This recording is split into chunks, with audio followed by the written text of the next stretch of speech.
Le président Xi a souligné que l'humanité vivait dans une communauté d'avenir partagé. Il a déclaré que les membres du G20 devraient considérer le développement de chacun comme une opportunité plutôt que comme un défi, et considérer les uns des autres comme des partenaires plutôt que des concurrents. Il a également déclaré que l'organisation devrait respecter les normes fondamentales des relations internationales fondées par la Charte des Nations Unies et maintenir un ordre mondial fondé sur le droit international. Le président Xi a souligné 5 aspects de la gouvernance mondiale pour bâtir une meilleure économie mondiale. Premièrement, il a appelé à une meilleure gouvernance économique mondiale et à la promotion de la coopération.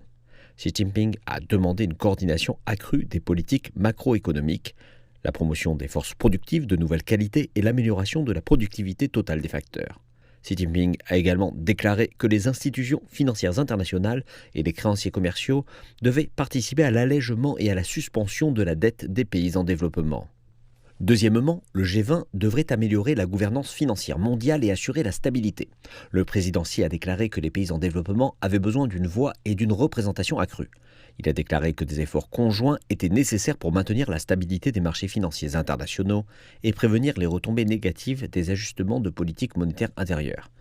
Il a déclaré que les pays développés devraient assumer leurs responsabilités à cet égard. Troisièmement, il a appelé à une meilleure gouvernance du commerce mondial et à accroître l'ouverture. Le président Xi s'oppose à l'unilatéralisme et au protectionnisme. Il a exhorté à ce que le mécanisme de règlement des différends soit rétabli dès que possible. Il a appelé à l'intégration de l'accord sur la facilitation des investissements pour le développement dans le cadre juridique de l'OMC. Il a également exprimé l'espoir qu'un consensus sur l'accord sur le commerce électronique serait rapidement atteint. Quatrièmement, le président Xi a souligné les efforts visant à améliorer la gouvernance numérique mondiale et à bâtir une économie mondiale caractérisée par l'innovation. Il a souligné la nécessité de renforcer la gouvernance et la coopération internationale dans le domaine de l'IA afin de garantir que l'IA soit utilisée au service du bien et au profit de tous. Et cinquièmement, le président Xi a déclaré que le G20 devait renforcer la gouvernance écologique mondiale et construire une économie mondiale respectueuse de l'environnement. M. Xi a appelé les pays développés à apporter un soutien financier, technologique et de renforcement des capacités aux pays en développement. S'agissant de la sécurité, le président Xi a déclaré que la gouvernance mondiale en matière de sécurité faisait partie de la gouvernance mondiale. Il a déclaré que le G20 devrait soutenir l'ONU et son Conseil de sécurité pour un rôle plus important pour la sécurité mondiale.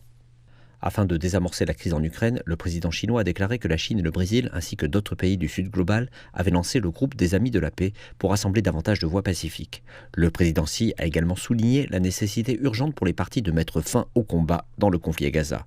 Il a souligné que la voie fondamentale pour sortir du cycle du conflit résidait dans la mise en œuvre de la solution à 2 États, le rétablissement des droits nationaux légitimes de la Palestine et la création d'un État palestinien indépendant.